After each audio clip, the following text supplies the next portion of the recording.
What do you wish of me? If you must. I was not born such. 'Tis a skill of Flemeth's, taught over many years in the wilds. The chastened have tales of we witches, saying that we assume the forms of creatures to watch them from hiding. When a child is alone and separate from his tribe, that is when we strike, dragging the young boy kicking and screaming to our lair to be devoured. A most amusing legend. Changing her form, certainly. Devouring lost children, I cannot say. She has not done it in my experience, though in truth my lifespan is but a fraction of her own. Why do you ask? Is there something specific you wish to know?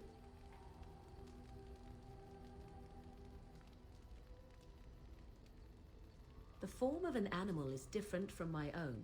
One may study the creature, learn to move as it does, think as it does. In time, this allows one to become as it is. I gain nothing by studying another human. I already am the same as they are. I learn nothing. So the answer is no, my human form is the only one I possess. Anyone with sufficient will, but the act of transformation is a magical one. 'Tis a spell and thus requires a mage's talents. If you had a notion to learn such a skill for yourself, sadly, you must remain disappointed. There were nights when the wilds called to me, 'tis true. You look upon the world around you and you think you know it well. I have smelled it as a wolf, listened as a cat, prowled shadows that you never dreamed existed. But my life is as a human. I am under no illusions to the contrary. They do not shy away from me. To their senses, I believe I seem like any other of their species. As to what they think, I truly cannot say. Just as I am still human, no matter my form, they are still animals. Thus they cannot speak, even were I to ask. No, 'tis not unheard of in the remote corners of the world. There are traditions of magic outside of the circle of magi, despite what those mages would have you believe. Some of these traditions are old, indeed, passed down as carefully guarded lore from one generation to the next. The zealots of the chantry would uproot all such practitioners if they could. But as luck have it, some still exist. My mother is such a one.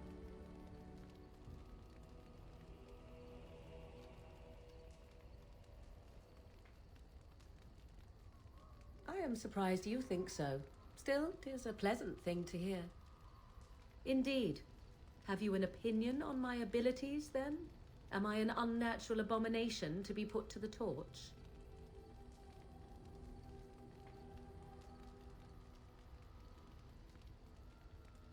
I wouldn't advise it. But enough of such talk. Let us proceed, lest the dust gather on us. What do you wish of me? If you must. Possibly, if I had the desire to. I do not.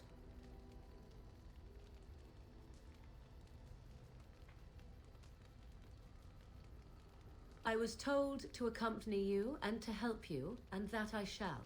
This may extend to the teaching of my mother's skills in time. For now, I simply do not know you well enough. I promise nothing. What do you wish of me? If you must. Why do you ask me such questions? I do not probe you for pointless information, do I?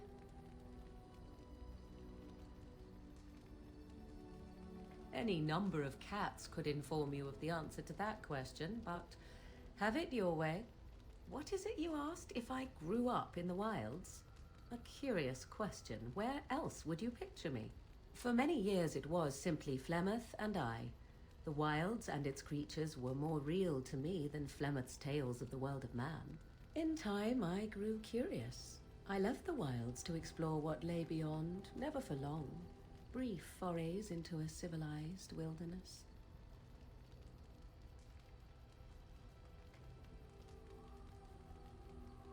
Would you not do the same? Your world is an unforgiving and cold place. The wilds I hail from is home to me, and I a natural denizen. For all that I had been taught, however, the truth of the civilized lands proved to be overwhelming. I was unfamiliar with so much. So confident and bold was I, yet there was much that Flemeth could never have prepared me for.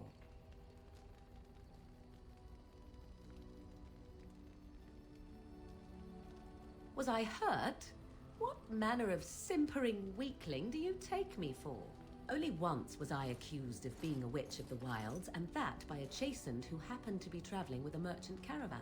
He pointed and gasped and began shouting in his strange language, and most assumed he was casting some curse upon me. I acted the terrified girl, and naturally, he was arrested. Who cares? As I recall, he was executed. The point being that I was able to move through human lands fairly easily. Whatever humans think a witch of the wild looks like, 'tis not I. Not that I did not have trouble. There are things about human society which have always puzzled me, such as the touching. Why all the touching for a simple greeting? To begin with, yes. What is the point of touching my hand? I find it an offensive intrusion. There were many nuances that Flemeth could never tell me of. When to look into another's eyes, how to eat at a table, how to bargain without offending. None of these things I knew. I still do not understand it all, truth be told, but then I gave up long ago any hope of doing so. When I returned to the wilds last, I swore to Flemeth that I had no intention of leaving again. I have no qualm with the mission I have been set to. Flemeth was correct, like it or not. The Darkspawn are an enemy of all. Well, let's get on with it before the ground opens up and swallows us, yes? What do you wish of me? If you must. You are very cute to ask so many questions.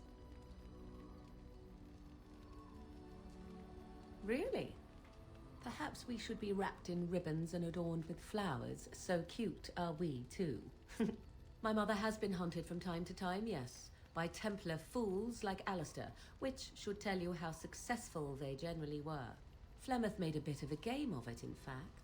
The Templars would come again, and she would look at me and smile and say that the fun was to begin once more. I am unsure. I was too young to understand, and perhaps 'twas bravado on Flemeth's part, or perhaps she was merely amused. I will never know. Flemeth would warn them once. 'Twas a warning they inevitably failed to heed. And then the true game began. Often Flemeth would use me as bait, a little girl to scream and run and lure the Templars deeper into the wilds and to their doom. Me? No, I never did any of the killing, until later. And even then, Flemeth was a glutton for that sort of thing. Thankfully, the wilds is a vast place. Once they found us, Flemeth would simply move us elsewhere, and we would be lost within the forest once again. I did not understand the danger we faced until I was much older. I had never heard of apostates or maleficarum.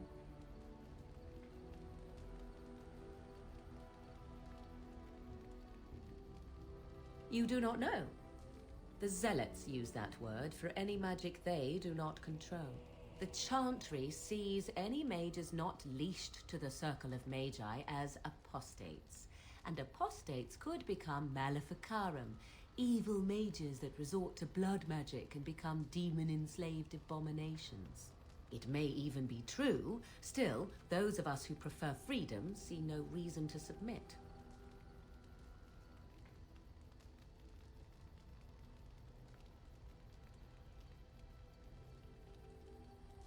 Oh, I hope you are not simply being agreeable. It would be a refreshing change. Enough of this talk. Let us return to the task at hand. What do you wish of me? If you must. Well, that depends, does it not? What does she seem to be?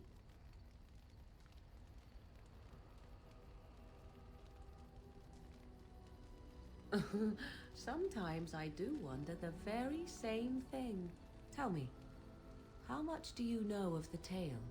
The one that the chastened still tell of my mother, to frighten them into obedience.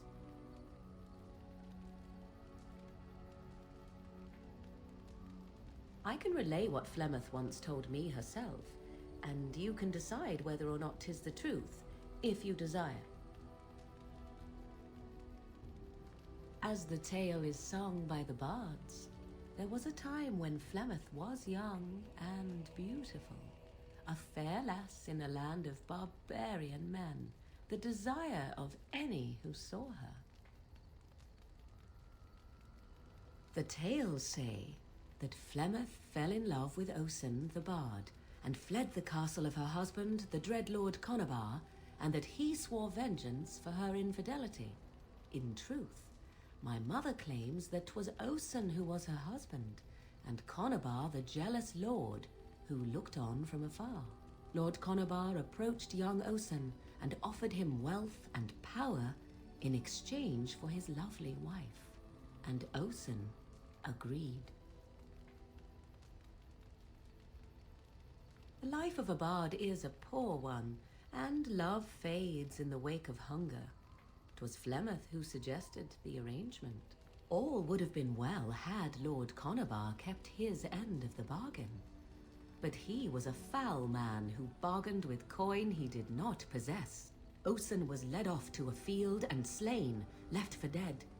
Flemeth spoke to the spirits and learned of the deed, and swore revenge.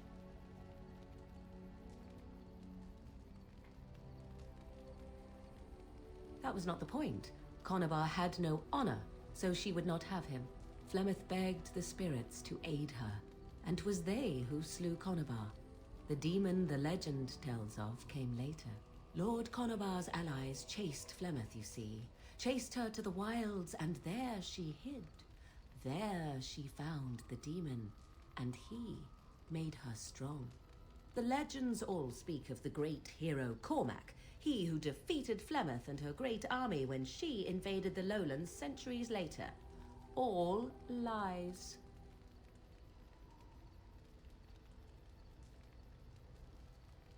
The truth of the matter is that there was never an invasion.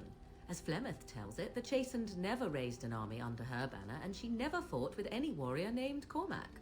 Cormac led a brutal civil war against his own people, and later claimed it was to vanquish evil that had taken root amongst the lords. Thus, he was hailed a hero. Flemeth was only attached to the legend much later. Perhaps 'twas due to the great war with the Chastened that eventually came, but Mother claims not to know how it began.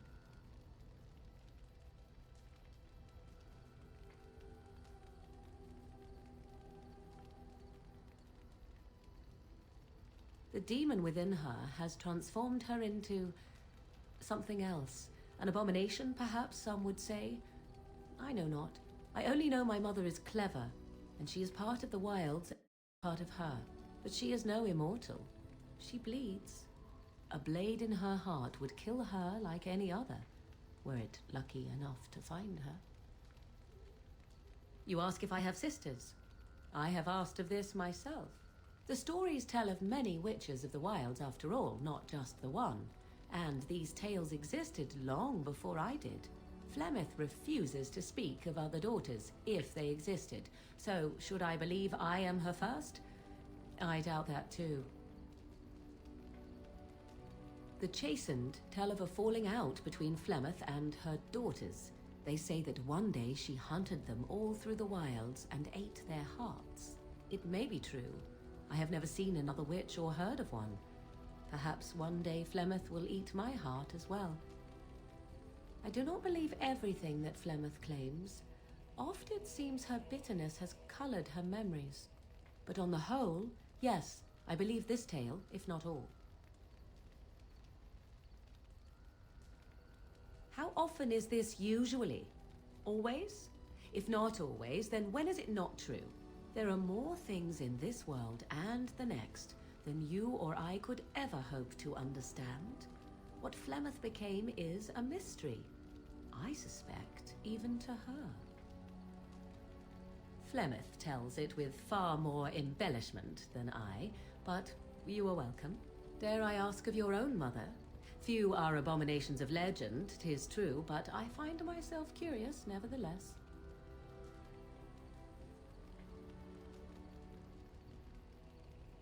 then you have my sympathies for what it is worth. Which is very little, I am certain. It matters not. Let us move on. What do you wish of me? If you must,